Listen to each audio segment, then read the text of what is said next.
Madison Brooks never imagined that photographing a building in ruins would change her life forever. But there she was, at 26 years old, crouched on the sidewalk of Las Vegas Boulevard, adjusting her camera's focus to capture the melancholic beauty of an Art Deco casino that bravely resisted real estate speculation. The Nevada sun was merciless that Monday in March, and Madison felt the sweat trickling down her neck as she murmured to herself about the importance of documenting historic heritage before some greedy businessman transformed it into another glass tower without soul. "You're blocking my entrance." The voice came from above, deep and impatient, carrying that particular arrogance of men who have never heard the word no.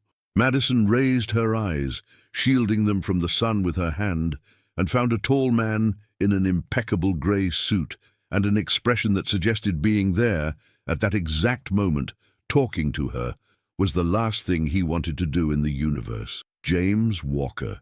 She didn't know him personally, but she knew who he was. Everyone in Vegas knew. CEO of Walker Biotech.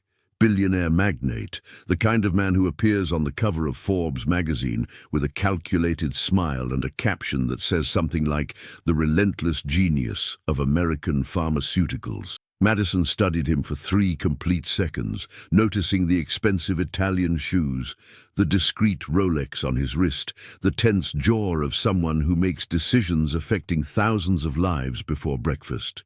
"I'm not blocking anything," she responded, returning her attention to the camera. "I'm using public space, something that, I imagine, is a strange concept for someone who probably has a garage bigger than my entire apartment." There was a pause. Madison could almost feel his irritation increasing, like a pressure cooker about to explode. "I need to enter this building," he said, with forced patience that bordered on patronizing. "And you're literally sitting in front of the door." "Technically, I'm crouching," Madison corrected, taking another photo. "And this building has been abandoned for years. What exactly does the CEO of other people's lives want here? To buy another historic property, to demolish and build a boring laboratory?" James took a deep breath. Madison could swear he was counting to 10 mentally. "My name is James Walker, and this building," he gestured with controlled impatience, "has belonged to my family for 3 generations. I'm here for a meeting with the architect responsible for the restoration, a meeting that started 5 minutes ago, while I'm wasting time explaining my own biography to a stubborn photographer who decided to do an artistic shoot right at my door." Madison finally stood up, cleaning her hands on her faded jeans. She was 5 feet 5 inches tall, but at that moment felt absurdly small before that man who probably measured 6 feet 1 inch of pure condensed arrogance. "Restoration," she repeated, suspicious. "Seriously?" "Yes, restoration," James confirmed, crossing his arms. "You know that process where you preserve a historic building instead of demolishing it? I imagine it's a familiar concept to someone who spends their free time photographing urban ruins and making unfounded accusations. Touché." Madison felt her cheeks flush, but she wasn't going to give in so easily. "Look, sorry if I'm skeptical about the good intentions of billionaires," she said, putting the camera in her worn backpack. "But I've seen too many people destroy Vegas in the name of progress. It's hard to trust." "Then maybe you should stop jumping to conclusions," James retorted. But there was something different in his tone now. Less irritation, more curiosity. "And just out of curiosity, do you always approach strangers with this level of hostility? Or did I get special luck today?" "Only when they interrupt my work with that too important to be here voice," Madison responded, adjusting the backpack on her back. James almost smiled. Almost. "Interesting," he murmured, more to himself. "Very interesting."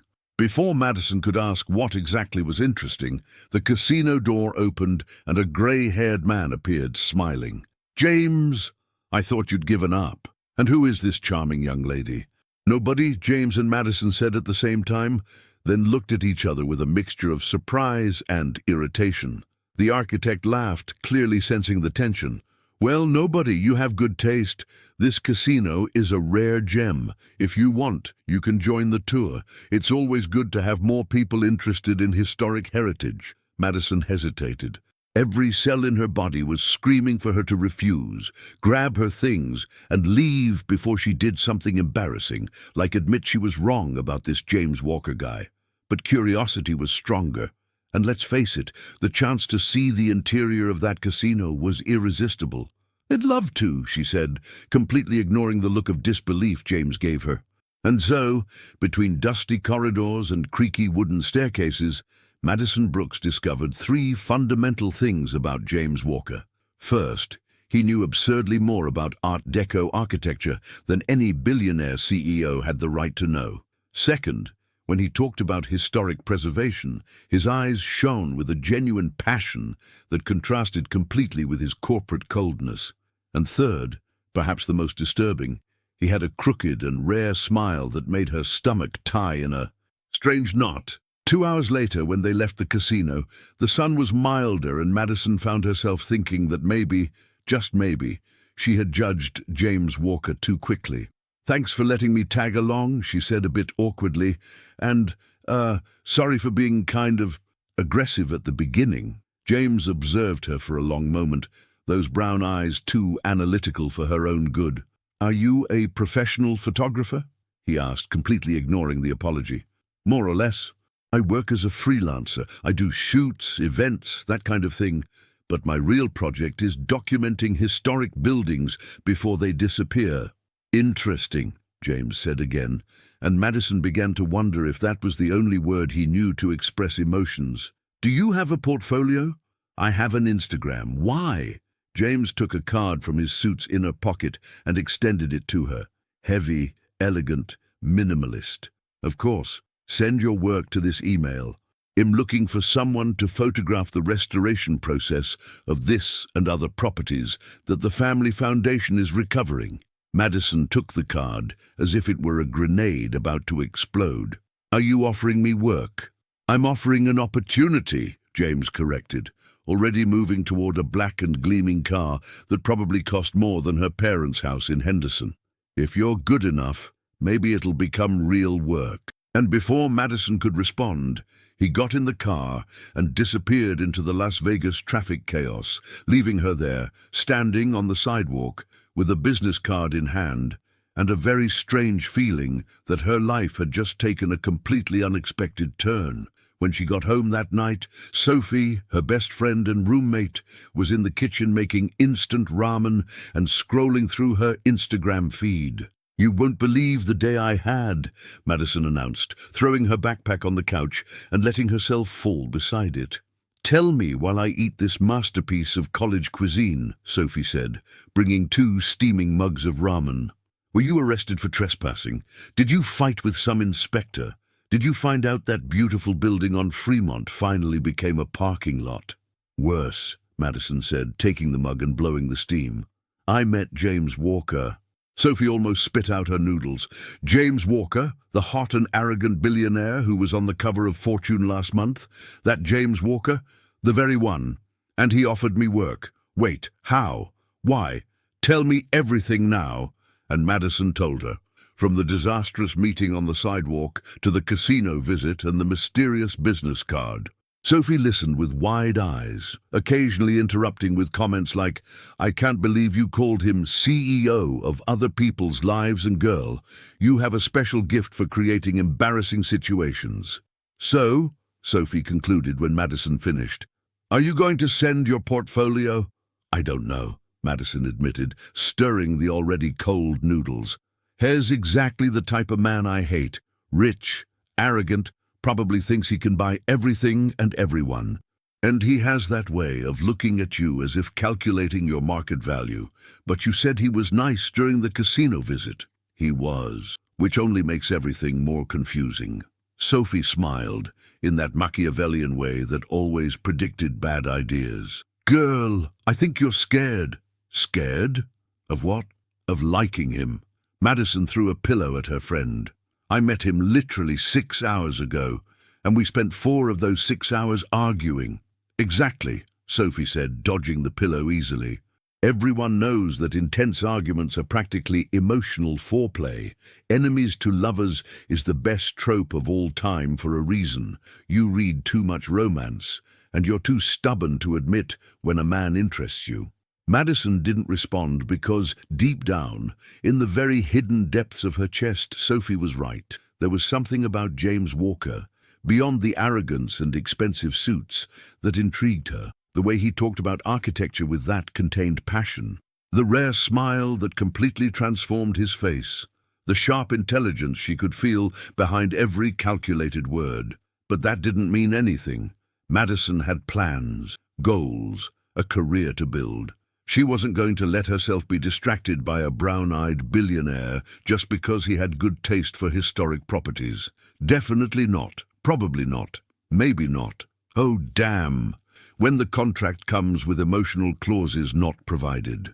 Madison took 3 days to gather the courage to send her portfolio, not because she doubted her own work, her photos were good, she knew that, but because sending that email seemed to cross an invisible line between casual street encounter and really considering working for you.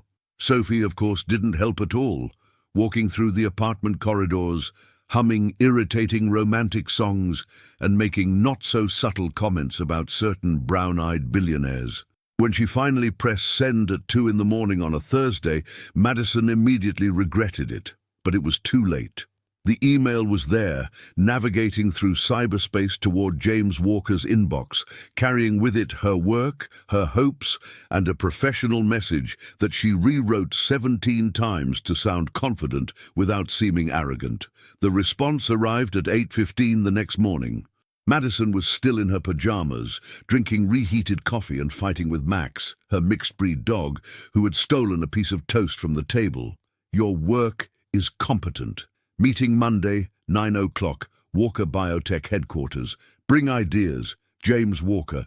Competent. Competent.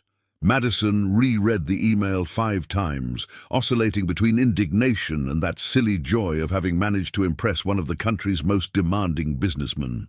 Sophie, when she found out, almost fell off her chair, laughing. Competent is a compliment from a man who doesn't know how to compliment, she said, stealing a piece of the toast Max had dropped on the floor. He probably thought it was incredible, but has that classic emotional block of someone who spent their life in meeting rooms. Or he really thought it was just competent, Madison retorted, already opening the closet to choose something appropriate for the meeting. Which, let's face it, is still better than horrible or amateur. Monday arrived with alarming speed. Madison woke up at 6, changed clothes 4 times, and finally opted for black dress pants, a white shirt, and a blazer she had bought on sale and worn exactly twice in her life. Sophie helped with makeup, insisting on red lipstick that conveyed confidence. "You look beautiful," Sophie said, adjusting the shirt collar. "Elegant, professional, and with that touch of don't underestimate me, because I'm from Henderson. I look like I'm going to a corporate funeral. Better to look like you're going to a funeral than a desperate job interview. Trust me." Walker Biotech's headquarters was in a modern building in downtown Vegas, all glass and minimalist lines, the kind of place that made Madison feel automatically inadequate. The reception looked more like a contemporary art gallery than an office. Marble floors, abstract works on the walls, a receptionist who could easily be mistaken for a model. "Madison Brooks," she said, trying to sound more confident than she felt. "I have a meeting with Mr. Walker at 9 o'clock. The receptionist typed something on the computer, smiled with professional sympathy, and indicated the elevator. 23rd floor. His assistant will be waiting. The elevator was too silent. Madison could hear her own heart beating as the numbers increased on the digital screen. When the doors opened on the 23rd floor, she was greeted by a woman in her 40s, hair pulled back in an impeccable bun, and a smile that said, "Im paid very well to be efficient. Madison, Andrea, James's executive assistant. He's finishing a video conference, but it shouldn't take long. Can I offer you water, coffee, tea? Water is fine." Andrea led her to a waiting room decorated with the same aseptic minimalism as the rest of the building. Madison sat in an armchair that probably cost more than her 6-month rent and tried not to look completely out of place.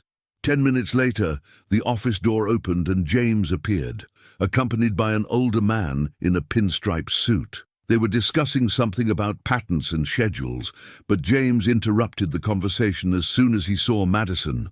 Punctuality.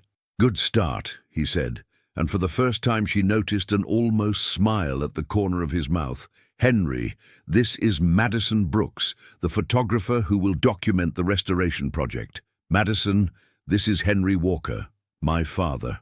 The man extended his hand with a political smile that didn't reach his eyes. "Pleasure, Miss Brooks. I hope you're prepared for our company's pace. My son accepts nothing less than excellence." "Fortunately, excellence is exactly what I intend to deliver," Madison responded, shaking his hand firmly. Henry seemed slightly surprised, but just nodded to James and left, leaving them alone. Madison didn't know why, but there was something about James' father that made her uneasy. Maybe it was that overly calculated manner, or the way he looked at people as if they were chess pieces. "Ignore my father," James said, as if reading her thoughts. "Here's complicated. Let's go to my office." James's office was exactly what Madison expected. Spacious, minimalist, with a spectacular view of Las Vegas and decoration that had probably been chosen by some famous designer. But there was something unexpected too. A black grand piano in a corner, polished and clearly used. "Do you play?" she asked, unable to hide her surprise. James followed her gaze, and something changed in his expression. It became softer, more human. "My mother taught me when I was a child. She was a pianist. She passed away when I was 18. I'm sorry, it was a long time ago," he said, but the tone wasn't cold, just distant. "Please sit." Madison obeyed, placing the folder with her ideas on the meeting table. James served coffee for both, a surprisingly simple gesture coming from someone who probably had an entire team of employees to do that. "So," he began, sitting across from her, "your portfolio is good. Better than good, actually. You have a unique eye for historic heritage. You managed to capture not just the architecture, but the soul of places." Madison felt her face heat up. She wasn't used to compliments coming from someone like James. "Thank you. That means a lot. But," he continued, and of course there was a but, "this project is big. We have 15 historic properties in restoration phase in Vegas and the metropolitan area. It will require dedication, availability, and ability to work under pressure. I can handle pressure." "Great. Because besides documentation photos, you'll need material for institutional campaigns, reports for historic heritage agencies, and content for the Foundation's social media." Madison swallowed hard. This was much bigger than she imagined. "How much time do we have?" 6 months for the first phase. The launch event will be in September. And regarding, fees, James slid a document across the table. Madison looked at the numbers and had to read twice to make sure she wasn't hallucinating. That was 3 times more than she earned with all her freelance jobs combined. "Is this per month?" she asked, still incredulous. "Yes, plus cost assistance for transportation and equipment if necessary." Madison knew she should negotiate, ask for more, do that corporate dance that people in meetings always did.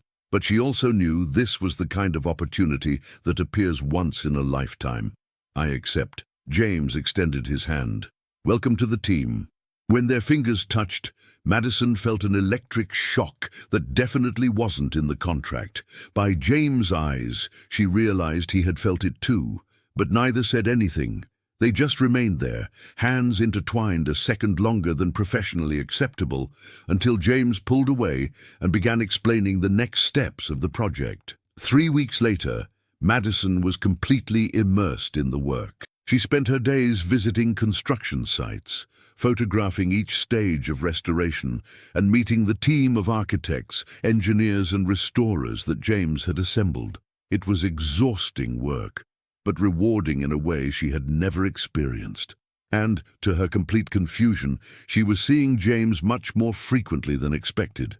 He showed up at the sites, questioned decisions, discussed finishing details, and occasionally pulled her into conversations about things that had nothing to do with work. "Did you know Vegas before moving here?" he asked one afternoon as they walked through the renovation of an old train station in the Arts District. "No, I came straight from Henderson. It was a shock, I imagine. The city is intense. Do you like it here?" James stopped, looking at the sunset painting the desert mountains orange and pink. "I grew up here. I don't know if I like it or am just used to it. Sometimes I think about living somewhere else. I traveled a lot for studies, conferences. London, New York, Tokyo. I always thought I'd end up settling abroad, but you came back." "Yes, because of the company. And my mother too, I guess. She loved Las Vegas, said it had soul, and you? Do you think it has soul?" James looked at her with that disturbing intensity. "I'm starting to think it does." That night, when Madison got home, Sophie was making popcorn and watching some cheesy romantic series on TV.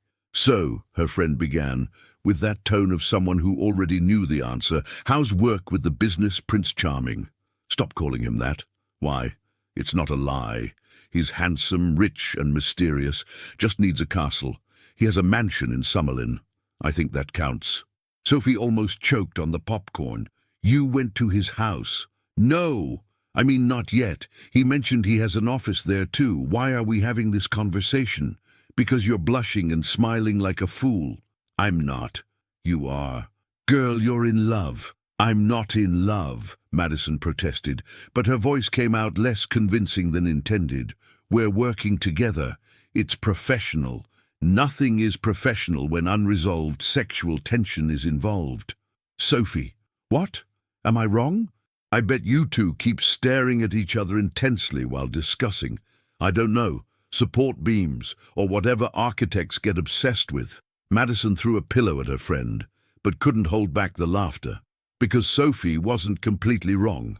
There was something between her and James, something that grew with each conversation, each prolonged look, each moment when he smiled, and seemed like a completely different person from the cold CEO the world saw.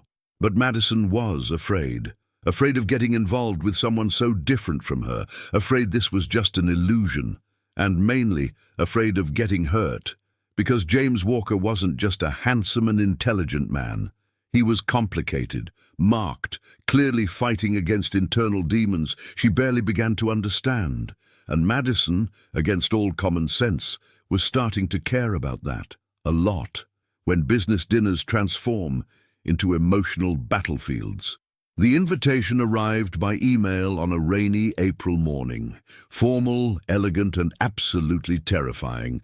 "The Walker family has the pleasure of inviting you to a dinner celebrating the launch of the first phase of the Living Heritage Project.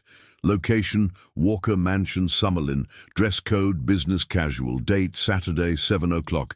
You're officially entering the lion's den," Sophie declared, reading the invitation over Madison's shoulder. "You need a new dress, and shoes, and probably an intensive course in high society etiquette. I know how to use silverware, thank you. Girl, it's not about silverware. It's about surviving a dinner with Vegas's business elite without committing any social gaffe worthy of becoming a meme in socialite WhatsApp groups." Madison hated to admit it, but Sophie was right. She had grown up in Henderson, daughter of a teacher and a firefighter. Formal dinners weren't part of her repertoire. The closest she had come to that was college graduation, where she wore the same black dress as all her classmates and ate canapés standing up. On Saturday, after 3 hours of preparation that included Sophie acting as a tyrannical personal stylist, Madison looked at herself in the mirror and almost didn't recognize herself. The navy blue midi-length dress they had found in a thrift shop was simple but elegant, matching perfectly with medium-heeled shoes she could walk in without looking like a clumsy flamingo. "You look beautiful," Sophie said. "Emotional. James is going to have a fit when he sees you. He probably won't even notice. Oh yes, he will. You can bet on it." The Walker Mansion was exactly the type of place Madison expected. Modern, imposing, with perfectly manicured gardens and a breathtaking view of the mountains. A valet took the keys of the Uber she had called, and Madison needed to take a deep breath before climbing the entrance stairs. James was in the hall, talking to some guests. When he saw her, he simply stopped mid-sentence. For 3 complete seconds, he just observed her, and Madison saw something pass through his eyes. Surprise, admiration, something deeper she couldn't decipher. "Madison," he said, approaching, "you came. You seem surprised." "Not surprised, just pleased." He looked different, too, without the usual executive suit, wearing dress pants and a white shirt with sleeves rolled up to his elbows. More relaxed, more accessible, more dangerously attractive. "Come, I'll introduce you to the important people," he said, offering his arm with an almost old-fashioned gesture. Madison hesitated just a second before accepting. Feeling James' arm under her fingers was disturbingly comfortable. The room was full of businessmen, politicians, renowned architects, and people who clearly swam in money as she swam in bills to pay. James introduced her with impressive naturalness, always adding compliments to her work that made Madison blush. "This is Madison Brooks, the project photographer. She has a unique eye for historic heritage. Madison is responsible for all the visual documentation you saw in the presentation. Without Madison's work, we wouldn't have managed to capture the essence of what we're trying to preserve." At some point in the evening, Madison realized James wasn't just being polite. He genuinely admired her work and made sure everyone knew it. That's when she met Rebecca Walker. James's sister was everything Madison expected and feared. Beautiful, sophisticated, with that kind of elegance that comes from generations of money and good taste.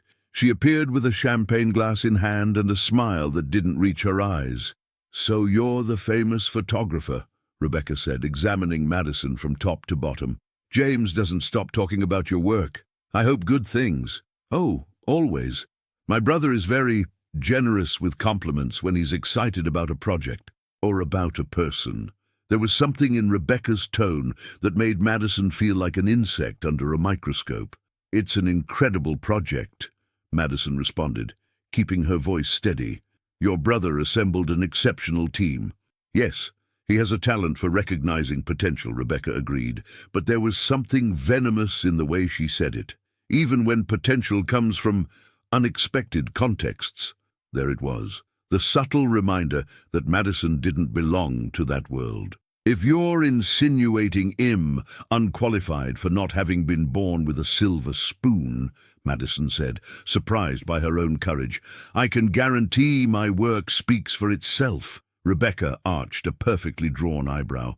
"Defensive. Interesting. I didn't mean to offend, dear. I just find it fascinating how my brother has expanded his horizons lately." Before Madison could respond, James appeared beside them with an expression that suggested he had heard at least part of the conversation. "Rebecca, I need to steal Madison. There are some people she needs to meet." "Of course," Rebecca said sweetly. "It was a pleasure, Madison. I'm sure we'll see more of each other around here." When they moved away, James murmured softly, "Ignore my sister. She's complicated." Complicated is a generous euphemism. James almost smiled.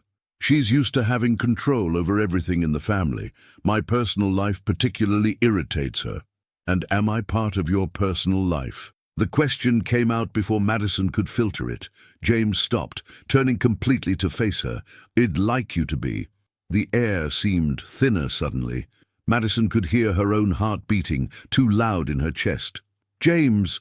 "Not here," he interrupted gently. "Later, after the guests leave. I need to talk to you. Alone." Madison just nodded, unable to trust her own voice. Dinner was an exercise in civilized torture. Madison was seated between a Swiss investor who wouldn't stop talking about the pharmaceutical market and a renowned architect who was genuinely interesting but clearly perceived the tension between her and James, who was at the other end of the table but looked at Madison whenever he thought no one was paying attention. Rebecca also noticed. Her eyes narrowed every time she caught her brother looking at Madison, and she made sure to pull James into conversations with other women present, all beautiful, rich, and absurdly suitable for someone in his position. After dessert, when guests began to disperse between the garden and the living room, James finally managed to pull Madison to his private office.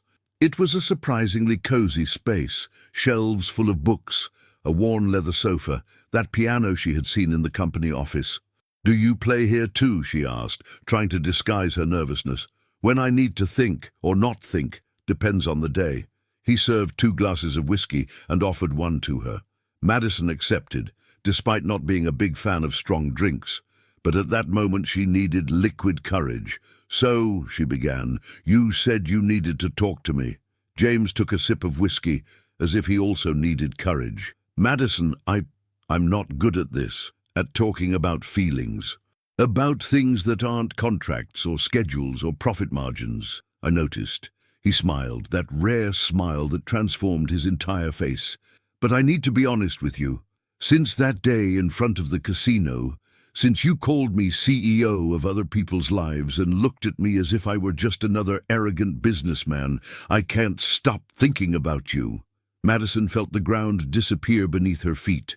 "James, let me finish," he interrupted, taking another sip of whiskey. "I know we're very different. I know my family is complicated. I know my life is full of political commitments and superficial events and people who only care about the last name I carry. But when I'm with you, I feel real, like I can breathe for the first time in years. I don't know what to say." "You don't need to say anything now," James responded, approaching. "I just need you to know this isn't just attraction. It's not just admiration for your work. It's deeper, scarier. And I'm tired of pretending it's not." Madison looked at him, at that man the world saw as cold and calculating, but who at that moment was completely vulnerable before her. "I feel it too," she finally admitted, "and it scares me." "Why?" "Because you're James Walker. Because I'm just a photographer from Henderson. Because your sister clearly hates me, and your family will probably never accept me. Because this is complicated in every possible way."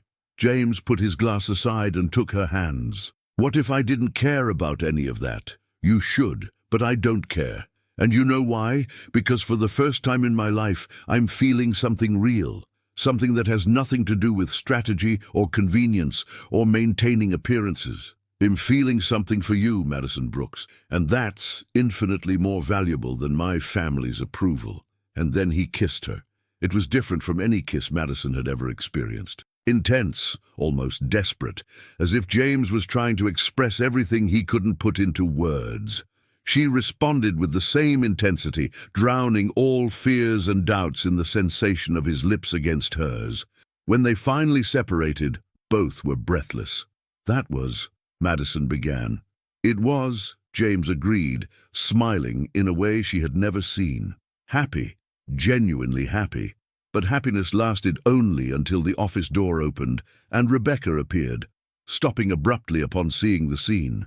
"Oh," she said with that venomous smile, "sorry to interrupt this intimate moment, but Dad is looking for you, James. Something about the Swiss investors wanting to discuss contract terms." James closed his eyes for a second, clearly frustrated. "I'll be right there. Great. And Madison, dear, your Uber arrived. I didn't call any Uber. Oh, but I did. I thought you were ready to leave. The message was clear. You're not welcome here." James opened his mouth to protest, but Madison interrupted him with a gentle touch on his arm. "It's okay. I need to go anyway. Tomorrow's Monday and I have a full day." Madison, "Well, talk later," she said, forcing a smile. "Go. Take care of your investors." But as she descended the mansion stairs toward the Uber Rebecca had conveniently called, Madison felt the weight of reality falling on her shoulders. Because no matter how much James said he didn't care about the differences between them, his family clearly cared. And Rebecca had made it absolutely clear she would do everything to keep her away from her brother. It was a battle Madison wasn't sure she was prepared to fight, even though her heart was already dangerously invested. When love becomes a target and allies reveal themselves as enemies. In the days following the dinner, James tried to call Madison 17 times. She counted. Every time the phone rang and his name appeared on the screen, her heart raced and her courage failed. Not that she didn't want to talk to him, she desperately wanted to, but she needed to think, process, understand what she was really willing to risk. Sophie, of course, had very clear opinions about this. "You're being a coward," she declared, invading Madison's room with a glass of wine in hand, and that expression of someone about to give a sermon, whether wanted or not. "The man kissed you, told you he feels something real, and you're here hiding as if he had proposed marriage and you had to choose between him and your freedom. It's not that simple." "Of course it is. Do you like him?" "Yes. Does he like you?" "It seems so." "Then what's the problem?" Madison sat on the bed, hugging a pillow as if it were a shield against reality. "The problem is, I'm not part of his world, Sophie. His sister hates me. His father probably sees me as an opportunist. And I don't know if I'm strong enough to deal with this." Sophie sat beside her, her tone becoming softer. "Girl, you're the strongest woman I know. You came from Henderson without any guarantees, built a career alone, and never let anyone diminish you. Why would you start now? Because now there are feelings involved, and feelings make everything more complicated, or make everything more important." Before Madison could respond, her phone rang again, but this time it wasn't James. It was an unknown number. "Hello? Madison Brooks," a female voice, polite but cold. "This is Eleanor Walker, James' aunt.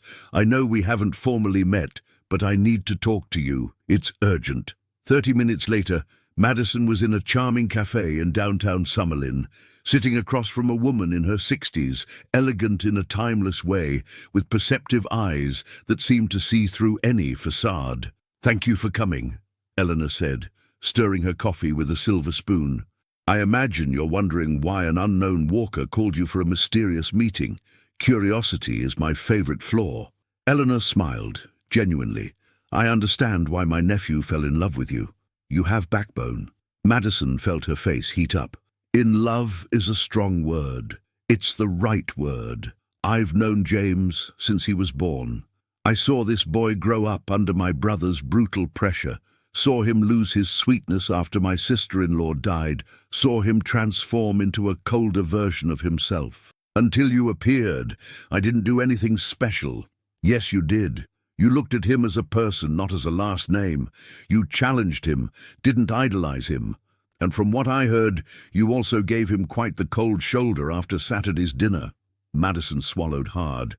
"I didn't give him the cold shoulder, I just need time." "Time is a luxury you might not have," Eleanor said, her tone becoming more serious. "I came here to warn you. Rebecca's planning something. She's always been manipulative, but this time she's particularly determined to destroy anything between you and James." "Why? What did I do to her?" "Nothing. That's precisely the problem. Rebecca can't stand when she can't control something. And you, my dear, are a variable she didn't predict. A strong, independent woman who isn't impressed by money or status. That terrifies her. So what will she do?" Eleanor hesitated, as if evaluating how much to reveal.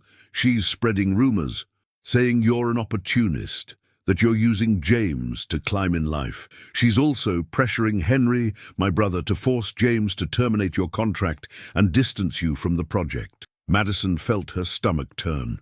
"Can she do that?" "Henry has considerable influence, but James is also stubborn. If he really cares about you, he'll fight. The question is, will you fight too? I don't know if I have the strength for that." Eleanor took Madison's hand with surprising gentleness. "Dear, I'll tell you a secret. Love is never easy, and when it involves powerful families with their own interests, it becomes a war. But the best love stories are the ones that survive wars. You just need to decide if it's worth fighting for." That night, when Madison finally gathered courage to return James' calls, he was the one who didn't answer. The phone rang, until it went to voicemail. She tried 3 more times with the same result. An hour later, she received a message. "Sorry for not answering. Complicated day. Can we meet tomorrow? I need to see you." The next morning, they met at the Art Deco casino where everything began. It was a symbolic choice, Madison realized. The place where they first saw each other, where he had been arrogant and she had been combative, where neither imagined they would end up there months later, trying to figure out if what they felt was strong enough to survive the real world. James looked different, tired, tense, with dark circles, suggesting sleepless nights. "My family is pressuring me to terminate your contract," he said, straight to the point. "My father thinks our relationship could harm the company's image. Rebecca is spreading that you're an opportunist, and the Swiss investors, who are extremely conservative, are questioning my professionalism." Madison felt something inside her shatter. "So you're going to terminate the contract?" "No, I won't. I'm going to renew your contract for another year and give you complete creative autonomy on the project. James, and more," he continued, approaching. "I'm going to make our relationship public. I'm going to take you to events, introduce you officially as the woman I'm dating. I'm going to show my family, the press, anyone who cares, that I don't care what they think." Madison was speechless. It was exactly what she wanted to hear, and at the same time, what terrified her most. "You don't need to do this." "Yes, I do, because I love you." The words hung in the air between them. James had never said that before. Neither had. "You... what?" "I love you, Madison Brooks. I love your stubbornness, your passion, the way you challenge me. I love that you're not impressed by my money or my last name. I love that you make me want to be a better person, and I won't let my family destroy this." Madison felt tears burning in her eyes. "I love you too, and that's precisely why I'm scared." James took her face between his hands. "Then let's be scared together, but let's not give up." They kissed there in the middle of that old casino full of history, as if sealing a pact. And in a way, they were. But not everything is happy endings and cinematic kisses. That same night, Rebecca put her plan into action. She leaked to the press a series of photos of James and Madison together, accompanied by an article insinuating James was mixing personal and professional life unethically, possibly favoring a less qualified employee for romantic interests. The headline read, "Walker Biotech CEO in Scandal. Is Love Costing Shareholders?" When Madison saw the article, she felt the world crumble. Her phone wouldn't stop ringing. Journalists, acquaintances, even people she didn't even know had her number. Social media exploded with cruel comments, many calling her an opportunist, gold digger, and worse things. Sophie found Madison curled up on the couch, hugging Max, with red eyes from crying so much. "Girl, she won," Madison said, her voice broken. "Rebecca won. I can't fight this." "Yes, you can." "How? How do I fight an entire family, the media, people who have already judged me without knowing me?" Sophie sat beside her, taking her hand. "You fight by being who you are, continuing to do your work brilliantly, not letting them make you give up something that makes you happy, and mainly trusting that James will stay by your side. What if he doesn't? Then he didn't deserve you from the beginning." But James stayed. When the article was published, he immediately called a press conference. Before dozens of journalists and cameras, he did something no one expected. He publicly defended Madison, presented her complete portfolio proving her qualification, and announced he was investigating who had leaked private company information to harm not only his reputation, but that of an extremely competent professional. More than that, he confronted his father. The fight happened in the company office, and according to Eleanor, who made sure to tell Madison everything afterward, it was epic.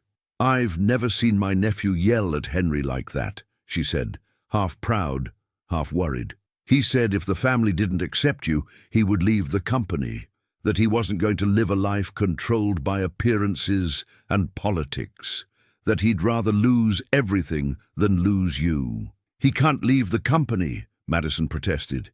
"It's his entire life." "Well, he was willing, but he didn't need to. Henry, for the first time in decades, backed down. I think he realized he would lose his son if he insisted." As for Rebecca, karma arrived in a poetic way. Investigations revealed she had not only leaked information to the press, but was also embezzling funds from the family foundation to cover personal gambling debts. The scandal was so big, she had to completely withdraw from public life for a while. Justice sometimes happens. When love rebuilds what pride destroyed. The months following the scandal were, strangely, the happiest of Madison's life. Not because everything became magically perfect, far from it. There were still judgmental looks at social events, malicious comments on social media, and that family tension that seemed never to completely disappear. But there was James, who took her to dinner at simple places she loved, far from spotlights and social pressure. James, who showed up at her apartment after an exhausting day just to lie on the couch with her and Max, watching bad series and eating pizza. James, who surprised her one night by playing piano, a song he had composed thinking of her. "I didn't know you composed," Madison said, resting her chin on his shoulder as his fingers glided over the keys with a delicacy that contrasted with his professional persona. "I don't compose, or didn't compose. Until you," he responded, turning to kiss her gently. "You make me want to create beautiful things again." But not everything was romance and piano music. Work on the Historic Heritage Project was intense, approaching the big inauguration event that would mark the completion of the first phase. It was a crucial event, not only for the Walker Foundation, but for the reputation of everyone involved, including Madison's. 2 weeks before the event, however, everything almost fell apart. Madison was reviewing the final photos that would be displayed at the exhibition when James called, his voice tense in a way she had never heard. "I need you here, now, at the office. What happened? It's better you see it in person." When Madison arrived at Walker Biotech, she found James in his office, accompanied by Eleanor and 2 lawyers she didn't know. On the table there were scattered documents and an expression of fury on James' face that made the air seem denser. "What is this?" she asked, feeling fear tighten her chest. "Rebecca," James said, his voice cold as ice. "Before the whole scandal came to light, she managed to register copyrights for some of your photos. She's claiming the work was commissioned by the company and therefore belongs to the Walkers, not you." Madison felt as if she had been punched in the stomach. "But that's impossible. The photos are mine. I took them. I edited them. I know," James interrupted, approaching to hold her shoulders. "And we're going to prove it. But she's trying to prevent you from using the images at the event. She's demanding they be credited to the Walker team and that you be removed as the main author. She can't do that. Legally, she's trying," one of the lawyers explained, "but the contract you signed with the company is very clear about intellectual property. The photos are yours. What Rebecca did was fraudulent. So why are you worried?" "Because," Eleanor said softly, "she threatened to create an even bigger scandal if we don't give in. She's saying she'll go to the press, claiming James favored you by giving you credits you don't deserve, that he manipulated the contract, that everything was a romantic scheme." Madison sank into a chair, feeling the weight of everything falling on her. "Does she really hate me that much?" "It's not about you," James said, kneeling in front of her. "It's about me. About the fact that for the first time in my life, I chose something she doesn't approve of. She's always had control over me through guilt, manipulation, and you freed me from that. That's why she's desperate. So what do we do?" James and the lawyers exchanged glances.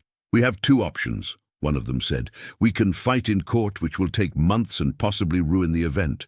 Or we can make a deal." "What kind of deal?" Madison asked, suspicious. "Rebecca wants James to pay a high settlement for you to sign a confidentiality agreement about the family's internal problems and for everything to appear publicly resolved amicably." "She wants to buy me off," Madison said, feeling anger boil. "Basically," Eleanor confirmed, "what if I refuse?" "She'll make your life hell," James said, his voice broken. "She'll sue you, the company, go to the media with lies. She'll destroy everything we've built." Madison looked at James, at that man who had become everything to her, and saw desperation in his eyes. He was willing to fight, she knew, but at what cost? "There's a third option," she said calmly. "What?" "I give up." The silence that followed was deafening. "What do you mean you give up?" James finally asked, standing up with an expression of shock. I give up on the event, give up on the credit, let Rebecca have what she wants. And get out of all this before it destroys you, your company, your family. Madison, no. James, look at this, she said, gesturing to the documents, the lawyers, that office that represented an entire world she never asked to be part of. This is insane. All this because I took some photos and fell in love with you. It's not worth it. You're worth it, James said, taking her face between his hands. You're worth all this and more. I won't let Rebecca win. Then you'll lose everything. The company, the family, the reputation. Because of me, not because of you, because of us. Because you made me understand there's life beyond business and family obligations. And I'm not going back to that prison just because my sister wants control. Madison felt tears streaming down her face. I'm so afraid of making you lose everything. And I'm afraid of losing you, James responded. His voice choked. Everything else is secondary. Eleanor cleared her throat, calling attention.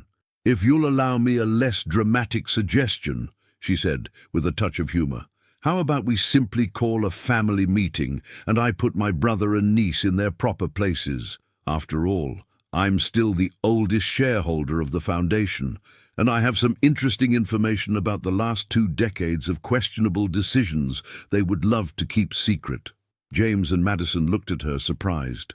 Are you saying you can blackmail them? James asked. I prefer the term strategic negotiation with persuasive incentives, Eleanor responded, smiling sweetly. Rebecca isn't the only walker who knows how to play dirty when necessary. The difference is I choose my battlefields wisely. And this, my dears, is a battle worth fighting. The family meeting happened 3 days later at the Walker mansion itself. It was tense, full of accusations, revelations, and moments when Madison genuinely thought someone would throw something out the window.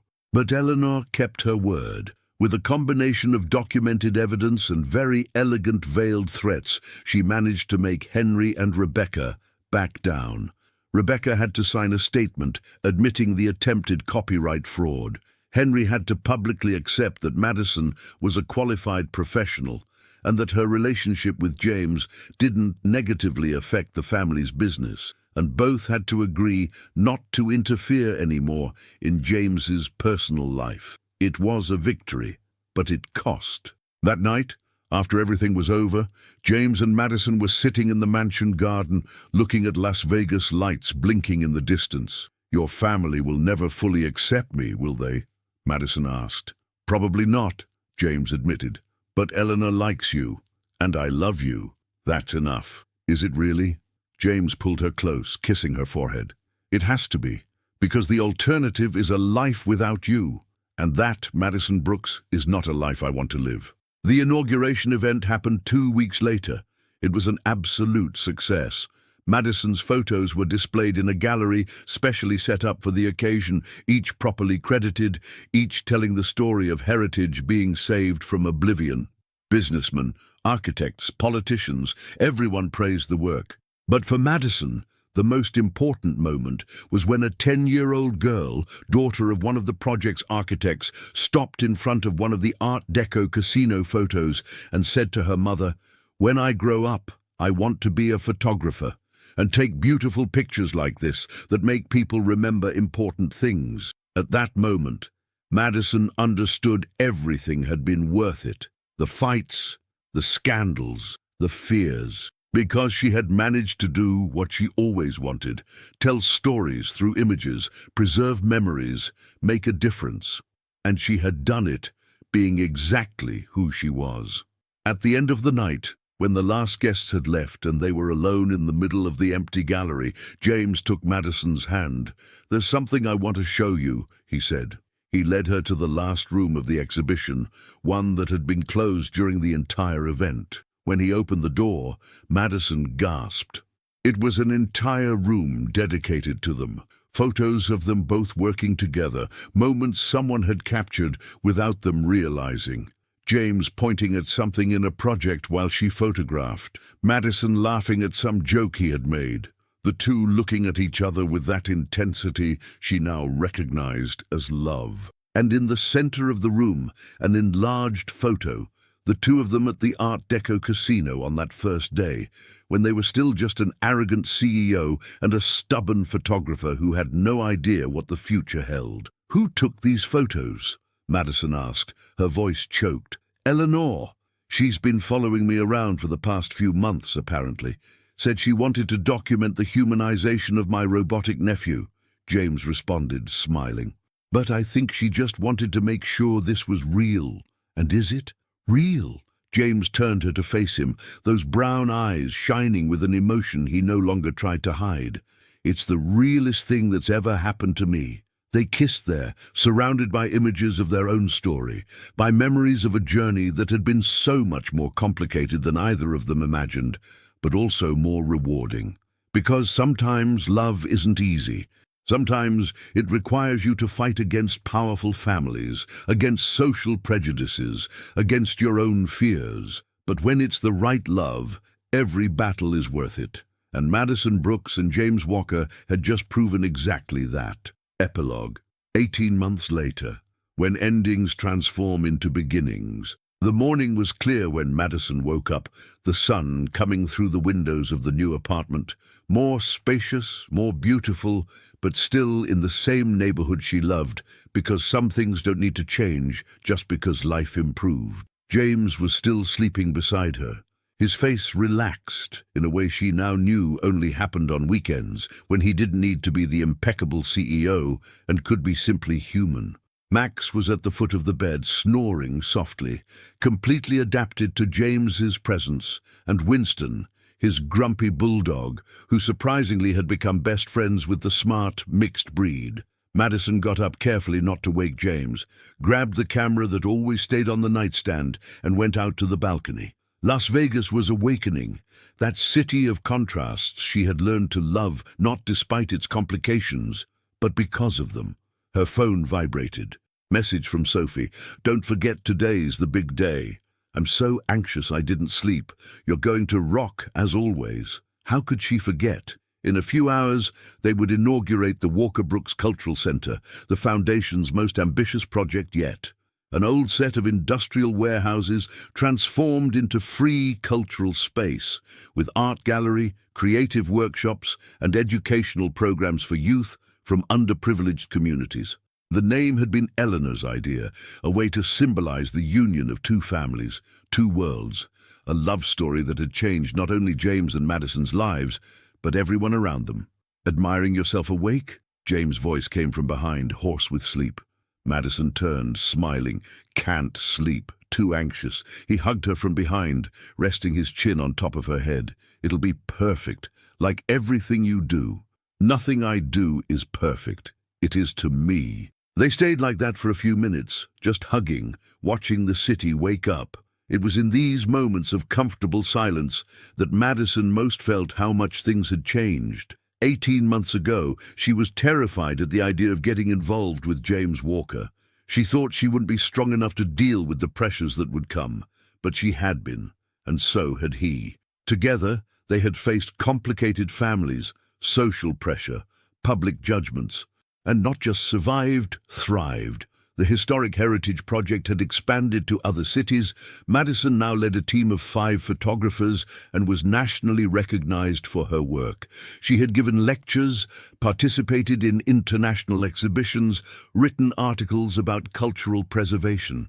James, in turn, had found a better balance between the relentless CEO and the man he really was. He was still demanding and perfectionist, but had learned that vulnerability wasn't weakness. That loving someone completely didn't make you less competent in business. If anything, it made you more human, and surprisingly, a better leader. The Cultural Center inauguration was everything Madison dreamed and more. Hundreds of people attended, including local artists, students, politicians, businessmen. Even Henry Walker was there. Still not completely transformed into a warm father-in-law, but at least civilized and respectful. Rebecca didn't show up. She was living in Los Angeles, working at a fashion startup, and according to Eleanor, trying to rebuild her life away from the family's shadow. Madison didn't feel anger toward her, maybe pity. After all, Rebecca had lost so much time trying to control others that she forgot to live her own life. The most emotional moment of the inauguration was when a girl from one of the communities benefited by the center approached Madison with a drawing. "I made this for you," she said, shy, "because you showed us that people like us can also have big dreams." The drawing showed a woman with a camera, photographing an old building. Underneath, written in childish letters, "When I grow up, I want to be like Madison Brooks." Madison had to excuse herself and go to the bathroom to cry. James found her there, saying nothing, just hugging her until she composed herself. "She sees you as a hero," he murmured. "I'm not a hero. I just do my work. And that's exactly why you are. Because you don't do it for glory or recognition. You do it because you believe it matters." That night, after everyone left and they were alone in the newly inaugurated center, James led her to the main room, where one of the walls displayed a photographic timeline of the entire project. "There's something I want to give you," he said. Madison smiled, playful. "If it's a giant symbolic key like the ones politicians love, I swear." "It's not a key," James interrupted, laughing. "It's this." He extended a small velvet box. Madison's heart stopped. "James, let me speak before you panic," he asked, holding her free hand. "I know marriage wasn't something you dreamed of. I know you have plans, ambitions, an incredible career, and I don't want you to change any of that. I don't want you to be my wife in the traditional and antiquated sense. I want you to be my partner in everything, in projects, in dreams, in battles. I want to build a life with you where neither of us gives up who we are, but where we share everything." He opened the box, revealing not a traditional engagement ring, but two simple, elegant rings made of a mixture of gold and silver, symbolizing, Madison realized, the union of two different worlds. "So, Madison Brooks, do you accept to keep being exactly who you are, but by my side forever?" Madison looked at that man who had entered her life in the most unlikely way possible, who had turned everything upside down, who had made her question her certainties and embrace possibilities she never imagined. "Yes," she said, and the word came out like laughter, like crying, like pure concentrated happiness. "Yes, I accept." When he slid the ring on her finger, Madison realized this wasn't an ending. It was just the beginning of a new chapter. One where she didn't have to choose between love and career, between being who she was and being part of his life. She could have everything, and she would fight for everything, because if there was something James and she had proven, it was that true love doesn't diminish anyone. It expands, strengthens, transforms two individuals into a force impossible to ignore. 3 months later, they got married. It was a small ceremony at her parents' backyard in Henderson, with Sophie as maid of honor and Eleanor representing the Walker family. Henry attended, surprised but touched by the genuine simplicity of that wedding that didn't follow any of the protocols he thought essential. There was no celebrity magazine, there were no society columnists, just people who truly loved and supported that unlikely couple. And when James kissed Madison there, surrounded by the smell of barbecue and the love of simple people who accepted them without ulterior motives, he finally understood what his mother tried to teach all those years ago when she played piano for him.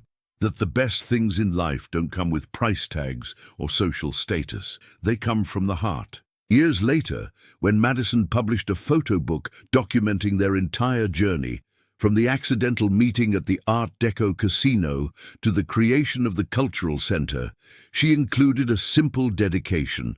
"For James, who taught me that the best loves aren't the ones that seem perfect on paper, but the ones that decide to be perfect in imperfection.